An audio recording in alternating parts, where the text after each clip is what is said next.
I've been researching ancient artifacts lately, and I was amazed to come across a tablet that recorded the instructions for the amount of oil and grain to be given to King Jehoiachin of Judah when he was a prisoner in Babylon. Now, can you imagine? It would be like your instructions to your babysitter being found by someone, around the year 4025. Isn't that astounding? It's fascinating that we can get a peek into everyday life in a culture and a time period so far removed from our own. All made possible because a scribe wrote it down. Handwriting is an important way of using language, so it just makes sense to help our children grow in this area of language arts too. Let's talk about a natural way to teach our children to write.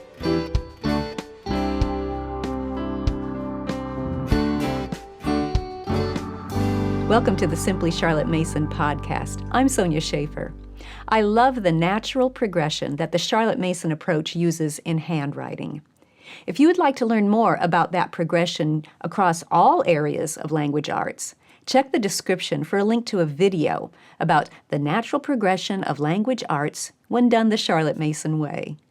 In handwriting, this progression allows each child to go at his own pace. There's no hurry and no busy work, and it follows the natural development of a child. Handwriting actually starts when your child discovers drawing. Young children are fascinated when they see that if they hold a crayon or a marker and they push it against some surface and move their hand, it makes a mark. Those experiments are the beginning of a continuous adventure in developing eye-hand coordination. As they grow in the skill of making their hand do what they want it to do, then they will eventually be ready to learn how to form letters. Now, the easiest way to approach that task is by showing your child a stroke, and then the letters that can be made with that stroke. So, see if your child can draw a vertical stroke, nice and straight.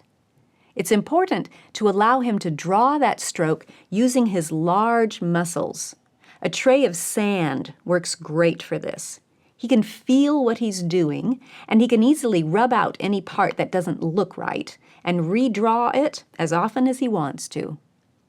With a tray of sand or rice, you'll notice he's moving his whole hand or his whole arm and making that stroke with a straight finger. That's what I mean by using large muscles. Once he's satisfied with the vertical stroke that he drew in the sand, let him try to draw one on a slate or a little chalkboard. Now notice, both of those tools, the sand tray and the slate, lay flat on the table. So he gets used to making his letters in that position. Let your child compare his stroke to the one you drew as a model and make any changes he wants to until he's happy with it. After the slate, then give him a pencil and allow him to make a vertical stroke on a sheet of paper. Now, don't force him to draw that stroke on rules or lines yet. That requires the small or fine muscles, which might not be developed yet. He can draw on unlined paper, blank paper, as large as he wants to in order to best accommodate his muscle development. You might encourage him to make some long strokes and some short strokes, but keep this time very informal and short. In the Charlotte Mason approach to handwriting, we always focus on quality, not quantity. You're not requiring your child to draw 10 strokes or a full page of strokes. No, you're asking him just do the best he can at one stroke in the sand tray, and then one stroke on the slate, and then maybe 3 or 4 strokes of different lengths on a sheet of paper, but that's it. Next, on a different day, show him how to draw a horizontal stroke. Again, use the tray of sand, and then the slate, and finally allow him to draw a few strokes anywhere on a sheet of paper. Now, once he knows those 2 strokes, vertical and horizontal, he can begin to write letters. Spread this out Always keep these writing times very short. 5 minutes, usually less than that. And emphasize quality over quantity. So you might start with capital T. Show him the letter and ask, what does he notice about it? How many strokes do you see? Which ones? Where are they? That's right. There's a vertical stroke and then a horizontal stroke sitting on top of it like a hat. After he has observed all he can, then show him how to draw the letter. First, draw the vertical stroke from top to bottom. Then pick up your pencil and place it to the left of that vertical stroke. Draw a horizontal stroke going left to right that sits on top of the vertical stroke. Now, let him try to draw it himself in the sand tray. Once he's satisfied with his letter in the sand tray, let him draw one on the slate. That's enough for one sitting. A couple of days later, ask if he remembers how to draw the letter T. Let him draw it in the sand tray and on the slate to make sure that he's remembering correctly. Then allow him to draw, 3 or 4 on a sheet of unlined paper, trying to make each one look just like the model. When he's done, ask him which one he likes best, and he could circle that one. Asking him to choose his best letter will help him develop a habit of giving his best effort and of evaluating his own work. I like to throw in a little letter play when I'm teaching a child how to draw letters. So when I show him the letter T, I might say, "What's this letter called? Can you think of the name of an animal that starts with T?" Check the description for a link to the episode on teaching your child to read. That process starts with playing with letters and sounds, and these short introductions to writing the letters can offer a great opportunity to review that. So that's the natural progression of moving from drawing to strokes to letters. And you can continue teaching letters with vertical and horizontal strokes, and then introduce a diagonal stroke and the letters that use that stroke.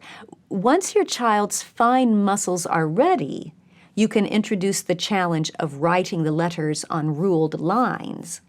But notice that that challenge is the next step after your child has learned how to draw the letters. You don't want to overload him and potentially frustrate him with too many things to think about at once. Wait until he has learned how to form the letters. Then have him shift his focus to drawing them to the right size and in the right places on the lines. The next step of the progression is copy work.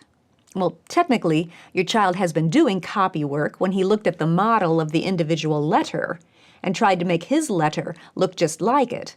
That's copy work, making a copy of what you see, matching each letter as closely as possible. Once your child is doing word building and reading words, you can progress to teaching him how to write the lowercase letters using the same techniques, grouping those letters by strokes that they use, and then having him copy words that feature each letter. Now, 2 things to keep in mind as you move on to this phase. First, choose interesting words. You want to offer words that mean something to the student, words that fire his imagination. Second, continue to emphasize quality over quantity. These lessons should still be short, 5 minutes or less. Once your student has learned all of the letters, capital and lowercase, and is comfortable with copying words from a model that shows him those words in handwriting font, now the next step is to move to transcription. This transition usually happens when the student is, 8 or 9 years old maybe, but don't push or panic. Some students won't be ready for transcription until they're older, and that's fine. The difference between copywork and transcription is that with copywork, the student was looking at words in a handwriting font and trying to make an exact copy. With transcription, the student is looking at words in a typed font, but writing them in his own handwriting, whether print or cursive. So at this point, your student can begin to look at a passage in a book and transcribe that passage in his own handwriting onto a sheet of paper or in a journal. Transcription is a natural next step after copywork, because with copywork, the student is usually looking at one letter at a time. If you watch his eyes, you can see him look at a letter and look at where he's writing that letter, then look back up at the next letter and down where he's writing it, and so on. He's copying letter by letter. Now eventually, as he gets more comfortable with handwriting, you'll see him look at the model and get a mental picture of 2 or 3 letters, and then look down as he writes those. Then he might progress to looking at a whole word and writing that before he looks back. Once he's looking at and writing 2 words at a time, he's ready for transcription. And he can continue transcription over the rest of his school years and even into adult life. Charlotte Mason encouraged students to keep a journal in which they transcribed passages they liked from various books they were reading for school or for leisure time. It's called a book of mottos or a commonplace book. It's a great lifelong habit to transcribe meaningful sentences and poetry, creating your own record of the personal relations you formed with those authors and their ideas. I have 2 journals like that, full of inspiring, funny, and thought-provoking passages collected over many years and still in progress. And it all starts with discovering that you can draw a mark on a surface, which progresses to copying a stroke, and then letters and words, and finally transcribing meaningful sentences. That's the natural progression of handwriting, the Charlotte Mason way. The Charlotte Mason Handwriting Series will guide you and your student through each step of that progression. Letters are taught from strokes, with an emphasis on quality, not quantity. Copywork gradually transitions to transcription, using meaningful words that encourage your student to use his imagination and to form good habits. And the lessons are short, with no busy work. Check the description for a link to this wonderful series of handwriting resources. Thanks for joining me. I'll see you next time.